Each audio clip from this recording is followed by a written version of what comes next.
तो चलो राधे राधे चला।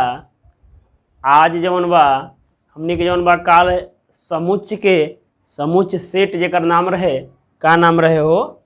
सेट समुच्च।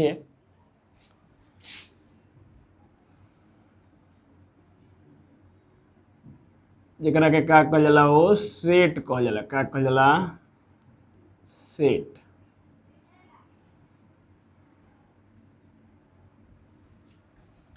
एकर हमनी के बेसिक जाननी जा कि कैसे एकरा के निरूपित कल जाला, कैसे लिखल जाला, कैसे दर्शावल जाला। ठीक, तो ओकरा में 2 गो विधि रहे हो। कौगो हो? 2 गो। एगो के रोस्टर विधि या चाहे सारणीबद्ध विधि कहल जाला, कहत जात रहे। ठीक, आ दूसर का रहे हो? समुच्च निर्माण विधि। कौची रहे? समुच्च निर्माण विधि। तो आवा जौन बा अब हमनी के प्रश्नावली 1 के उदाहरण की ओर चलल जा। 2 4 5 गो उदाहरण बा, 1 से 5 तक 5 गो उदाहरण बा हो। आई 5 उदाहरण के जौन बा का करे के बा? समझे के बा। ठीक, कि का होई, कैसे बनी। ओकरा बाद अगर उदाहरण समझ जीव, बेसिक कंसेप्ट समझ जीव, ठीक नो, तो प्रश्नावली लगभग अपने से बन जाई। ठीक, लगभग जौन बा कौची हो जाई, अपने से बन जाई। तो हम उदाहरण बतावत नहीं, प्रश्नावली बनावे के कोशिश करी है। अगर ना आई तो फिर हम बताइम। ओकरा में सोच ही के नहीं खे, एक गो जौन बा एक गो पॉइंट ना छोड़ जाई। भले एक दिन समय लेट जाई, ठीक नो, थोड़ा सा आगे चल के हमनी के वीडियो लंबा होखे लगे धीरे धीरे। आ लंबा का होई मात्र आधा घंटा समय देवे के बा हो। आधा घंटा रोज समय देबा काफ़ी बा। ठीक, मतलब कि आधा घंटा शाम के शाम समय दा, कोनो दिक्कत ना हुई। एक गो जौन बा पॉइंट ना छोड़ जाई, आराम से अस्थिर से लेके चले के बा, कोनो हड़बड़ी नहीं है। ये बहुत लंबा समय बा। अब देखा उदाहरण संख्या 1 कहता कि समीकरण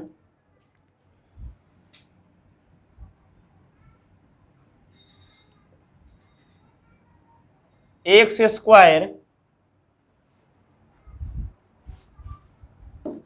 बाहो कि समीकरण x square plus x minus 2 0 का हल समुच्च रोस्टर रूप में लिखें।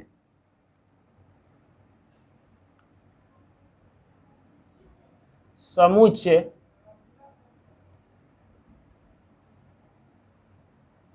रूप में लिखें। ठीक, पहले का सवाल बा कि जौन बा एगो समीकरण देले बा हो, एकर जौन बा रोस्टर विधि में लिखे के बा, सारणीबद्ध विधि में लिखे के बा। का करे के बा? सारणीबद्ध विधि में। तो पहले इस समीकरण का हल निकालल जाई हो। हमनी के 10 क्लास में बड़ी सीखले बन जाए समीकरण। आओ एकर हल निकालल जाओ। तो जब हल निकालल जाई तो एक्स स्क्वायर प्लस के एक्स आ माइनस के 2 बा, तो हे तरफ जाई तो कौची हो जाई हो? चाहे ये रह दो माइनस के 2 बराबर 0। अब जौन भाई द्विघात समीकरण है, तो द्विघात समीकरण तोड़ल जाई हो। क्या कल जाई? तोड़ल जाई। तो आगे वाला पीछे वाला ए या सी के गुना होत रहे, बी के ओकरा के गुणनखंड तोड़ के ले आवत रही जा। तो 2 में आगे कुछ नहीं खे, तो 1 बा, तो 2 1 में गुना करबा तो कितना हो जाई? 2 हो। आ 2 तोड़ के 1 ले आवे के बाद, अगर 2 तोड़ल जाई अभाज्य गुणनखंड, तो 2 गुना 1 दोसर तो टूटी ना। ठीक, तो ओकरा बाद 1 ले आवे के बाद एकरा के हो सकेला कि एक्स स्क्वायर प्लस के 2 एक्स माइनस के एक्स माइनस के 2 बराबर 0। काहे कि 2 गो एक्स में से 1 गो एक्स घटी तो 1 गो एक्स आ जाई हो। प्लस माइनस बा, 2 में 1 से गुना करबा तो 2 आ जाई, कोनो दिक्कत नहीं है। अब जौन एकरा के तोड़ल जाओ तो एकरा में से कॉमन ले जाते रहे, तो एक्स कॉमन लिया जाई, तो एक्स प्लस के 2 बची। एकरा में से माइनस के 1 कॉमन लेबा तो एक्स प्लस के 2 बची बराबर 0। काहे कि है जौन बा दोनों एक लेखा करे के रहेला, दोनों एक लेखा करे के रहेला। तो ओकरा के देख लियाओ, तो x माइनस 1 बराबर है जौन हो जाए x प्लस के 2 बराबर 0। अगर x के मान निकलबा तो x माइनस 1 बराबर 0, तो x बराबर कितना जाइ हो? 1। और सही जौन बा x प्लस के 2 बराबर 0, तो x बराबर कितना आ गल हो? माइनस के 2। कितना आ गल? माइनस के 2। अब एकरा के सारणीबद्ध रूप में लिखे के बा, रोस्टर रूप में लिखे के बा। ठीक, तो लिख दिया कि समुच्च का रोस्टर रूप हो। का हो? रोस्टर रूप बराबर रोस्टर रूप का कहल रहे कि बड़का से पहले सूचित कर जाला, तो हमने के एकर नाम लिख दिया आ साथे साथ एकर जवन भी व्यय रहेला ओकरा के मंझिला कोष्ठ के अंदर रखल जाला। का के अंदर रखल जाला हो? मंझिला कोष्ठ के। तकरा में व्यय कगो बा? x के मान का आइल? 1 आइल आ माइनस के 2 आइल। तो इहे दोनों अव्यय हो जाई तो कितना होई? 1 हो जाई आ माइनस के 2 हो जाई। तो ई का हो गइल हो? रोस्टर जवन बा हो गइल। विशेष कुछ ना रहे। अब चला हमनी के आशा करतनी समझ में आइल होई। समझ में आइल होई तो स्क्रीनशॉट ला आ अपने से बनावे की कोशिश करा, ठीक ना? छापे के नहीं खे, डाउनलोड करा, प्रिंट कहियो होई। डायरेक्ट जौन बा फोटो कॉपी करबा तो काम गबड़ा जाई। तो फोटो कॉपी नहीं करे के, दिमाग में डाउनलोड करा, प्रिंट बादों में होई, कोनो बात नहीं खे। आ बाद में के मतलब ई ना हो कि कहियो करी हो, ठीक? तत्काल कर लेवे के बा, मतलब कि स्क्रीनशॉट ला अपने से बनावे के अभी कोशिश करा। तो चला अब जौन बा हमनी के उदाहरण संख्या 2 की ओर चलल जाओ। का कहता हो कि समुच्चय x, जहाँ x एक धन पूर्णांक है, धन पूर्णांक के समूह के z प्लस कहल जाला हो। आ धन पूर्णांक केकरा कहल जाला? जवन कहू चीज प्लस में होके संख्या रेखा निरूपित कल जा सके, जैसे 1 2 3 4 5 6 7 अनंत तक। कहाँ तक हो? अनंत तक। आ फिर एगो कंडीशन लगेले बा कि x के स्क्वायर जवन बा 40 से कम होके के चाहिए। एकरा के रोस्टर रूप में लिखे के बा। पहले से हमनी के क्वेश्चन समुच्चय निर्माण विधि से दिले बा, समुच्चय निर्माण रूप में दिले बा। ओकरा बाद एकरा के बदले के कोची में हो? रोस्टर वाला में बदले के बा। काम बदले के बा रोस्टर वाला में जौन कंडीशन फॉलो करता ओकरा के देखल जाओ, ठीक? तो एकरा में उहे हो जाए हो कि धन पूर्णांक में का हो जाए? 1 2 3 4 कहाँ तक हो? अनंत तक जाए। लेकिन अनंत तक ना होई हो। या देखा का कहता कि x के स्क्वायर जौन बा कोची होके चाहिए? 40 से छोट होके के चाहिए। तो अब थोड़ा सा देख लिया हो तो हमनी के x बराबर एगो का होई हो? 1 होई नो। तो x बराबर जब 1 आई तो x के स्क्वायर कर जाई। तो 1 के स्क्वायर करबा तो कितना हो जाई? 1 के होई। आ 1 जौन बा का बा 40 से छोट बा। तो एकरा मतलब कि 1 एकरा में हो सकेला। एकरा अव्यय जौन बा एलिमेंट्स जौन बा कहू छी 1 बा। आगे उसही जौन बा x बराबर 2 रखल जाई। तो 2 के स्क्वायर बनी हो, बार बार नहीं लिखत। तो 2 के स्क्वायर भी का होई?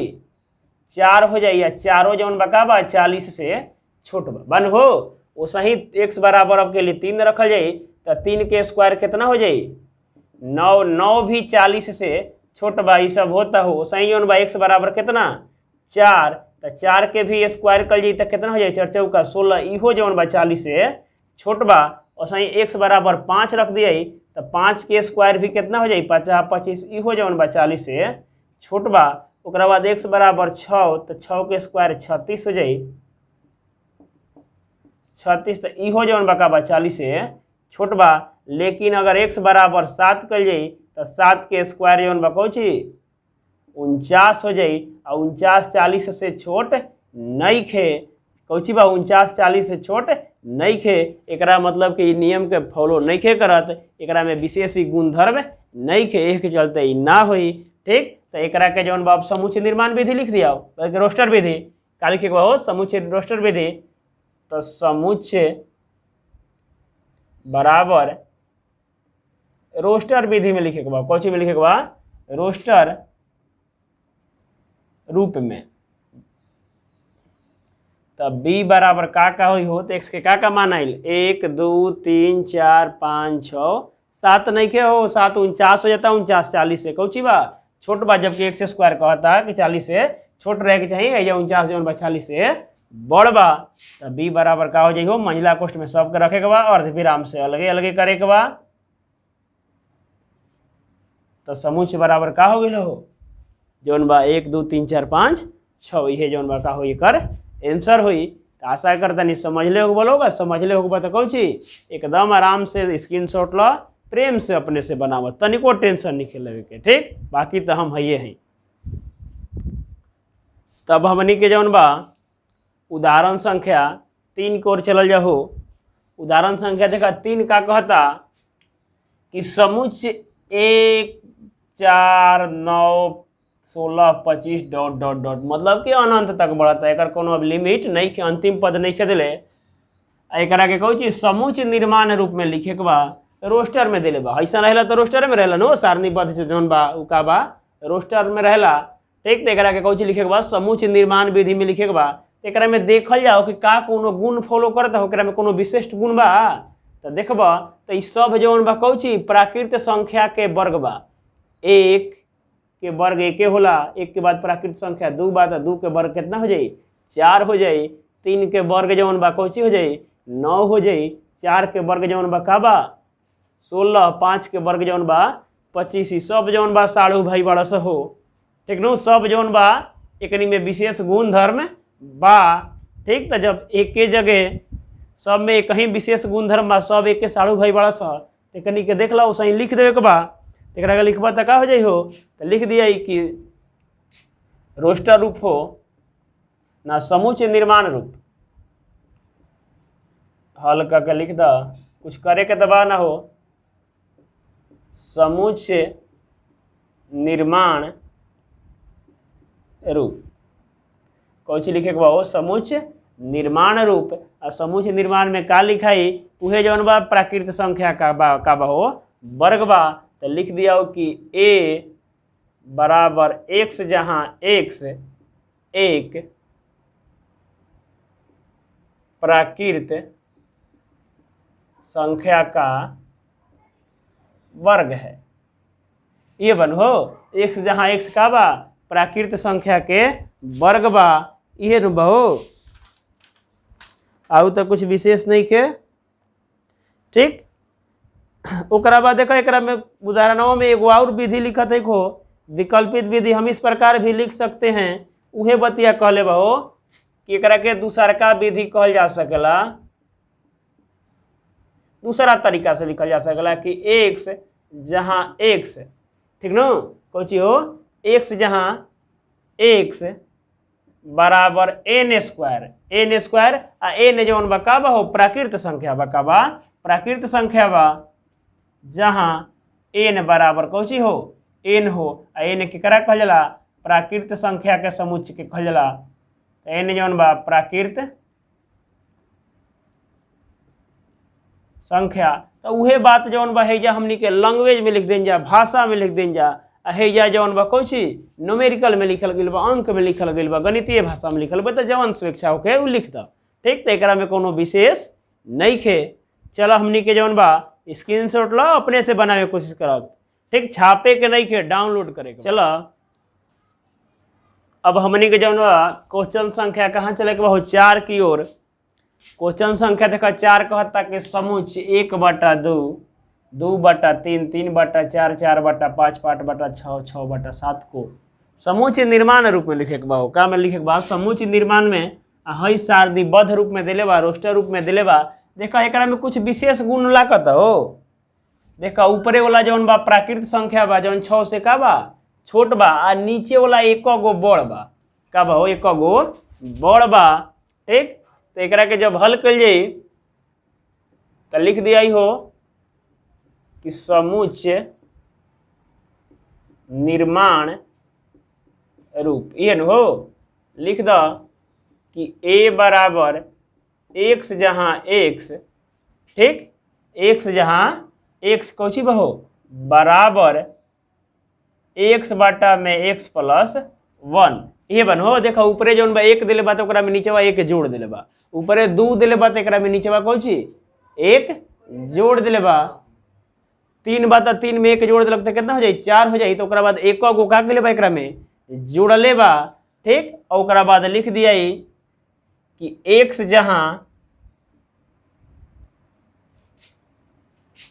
जहां प्राकृत संख्या है, x का बहो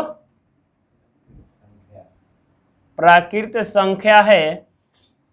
आ साथे साथे कौची एगो आउ कंडीशन लागल बा कि ध्यान द 1 से बड़ बा 6 से छोट बा, 6 के बराबर भी बा हो। तो लिख दिया कि 1 से बड़ या बराबर बा, 1 से का बा हो बड़ या बराबर बा 1 से, ठीक। और ओकरा बाद कौची 6 से छोट या बराबर बा, 6 से बड़ नहीं खे। तो इहो कंडीशन लागल, ठीक, कि जौन बा कौची 1 से जौन बा कौची बड़ बा। आ ना तो एकरा के अगर दोसर लिख दिया 1 जहां x, एकरा के ऐसे भी लिखल जा सकला कि x जहां x बराबर n आ n + 1। अच्छा लगे हो लिख दिया कि n जहां प्राकृत संख्या है ठीक। आ एन जौन बा का बा 1 से बड़ या बराबर बा 6 से छोट या बराबर बा। तो जवन सुविधा लगे वो लिख दे लोग। तो ऐसा ही लिखिए नीचे ही वाला अच्छा लगे, देखे में भी अच्छा लागता। ठीक नु है एक से एक दुनिया भर के हो जाता हो, एक के ऐसा ही लिखबा तो सुविधा हुई। तो एक रहे रोस्टर रूप रहे, एक में विशेष गुण एक आधार पर एक के लिखल जा सकला, एक आधार पर एक के लिखल जा सकला। जौन हमनी के काल पढ़े रही जा तो समूचे निर्माण रोस्टर रूप से समूचे निर्माण रूप में हो गई। ठीक। तो आशा करते नहीं समझ लो लोग, समझ लो बता स्क्रीनशॉट लो, अपने से बनावे की कोशिश करो। तो चलो हमनी के जौन बा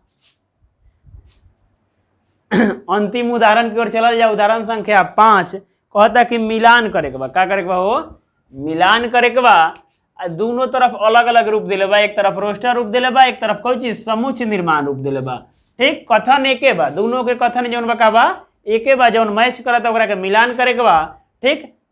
देखो हे तरफ जौन बा दिले बा कौची कुछ जौन बा रोस्टर रूप में दिले बा, एक तरफ जौन बा कुछ निर्माण रूप में दिले बा। तो चलो मिलावल जाओ। अब देखो हमनी के जौन बा अंग्रेजी वर्णमाला के कुछ शब्द दिले बा नो PAINCAL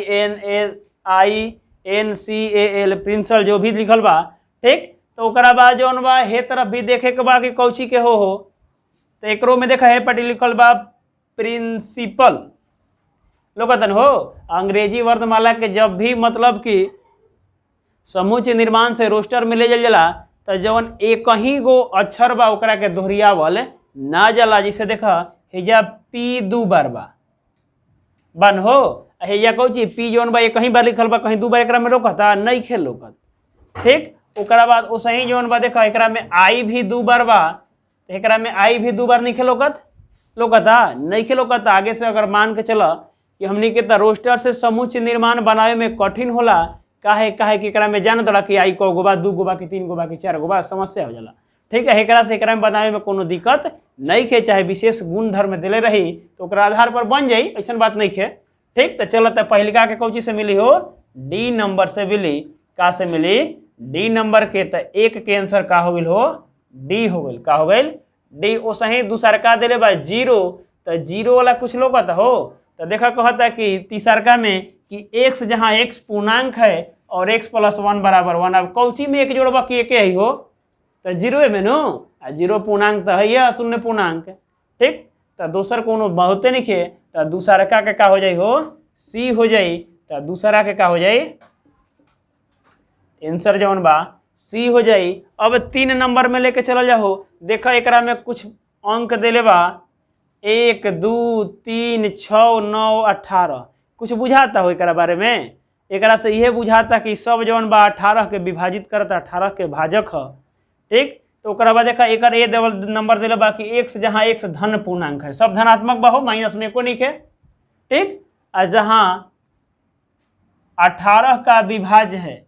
ठीक नो, बाकी जौन बा का बा हो 18 के विभाज्य बा। ठीक। तो 18 के विभाज्य कौची बा इहे न हो। तो पहलका के का हो जाई? तीसरका के जौन बा ए हो जाई। तो तीसरा के आंसर का हो जाई हो? ए। तीसरा के ए से मिलावल जाई। अब देखा एगो बाचल हो तो लास्ट समूह मिला दो। अच्छा एकरा के समझ लिया थोड़ा सा। अब देखा है माइनस में दिला बा, हे तरफ जाला तो कौची में जाला हो? प्लस में। तो x² बराबर 9। अब 9 जौन बा कौची के वर्ग होला? x के मान पता है नो। तो 3 के वर्ग होला। तो 3 के वर्ग करबा तो कितना हो जाई? 9। और माइनस 3 के वर्ग करबा तो कितना हो जाला हो? 9। तो यह हो जाला। तो चौथा के जौन बा आंसर का हो जाई? बी। का हो जाई? बी। तो 4 नंबर के का होई? बी। ठीक। आशा करता नहीं तू लोग समझ ले होकबा। आ समझ ले होकबा तो स्क्रीनशॉट लेके अपने से बनावे के कोशिश करा। ठीक। आज वह वीडियो में तो इतने रही।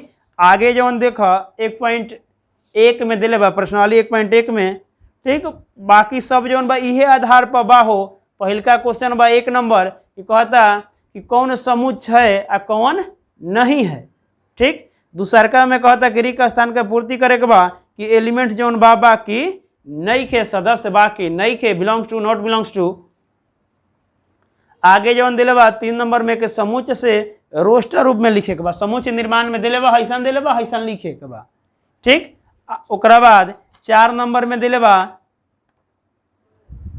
कि रोस्टर रूप में दिले बा, समूच निर्माण रूप में लिखे के बा, यह बात बा। 5 नंबर में सूचीबद्ध रूप में लिखे के बा, फिर रोस्टर रूप में लिखे के बा, सूचीबद्ध सारणीबद्ध एक कहल जाला। और ओकरा बाद 6 नंबर में मिलान करे के दिले बा तो अपने से कोशिश करे के बा कि बनाई, आ ना आई तो फिर तक कल हम बतेबे करम हो अगला वीडियो में। तो आज भाई इतने रहल। आ वीडियो अच्छा लगे तो दबा के शेयर कर, लाइक कमेंट सब करके बतावे के बा, कमेंटों करके बतावे के होई कि कहाँ त्रुटि रहल, कहाँ गलती रहल। ठीक, तो ओकरा के सुधारे के कोशिश कर जाइए, कहीं ना समझ में भी आइल तो बनावे के बा। ठीक, जेकरा कारण कहूँ हम फिर से कोशिश कर सकी कि आगे जौन बा बेटर से बेटर बताएं कि समझ में आवे। तो आज बा वीडियो में इतना ही रहल। तो जय हिंद, जय बिहार, जय हो आरा जिला, जय भोजपुरी समाज।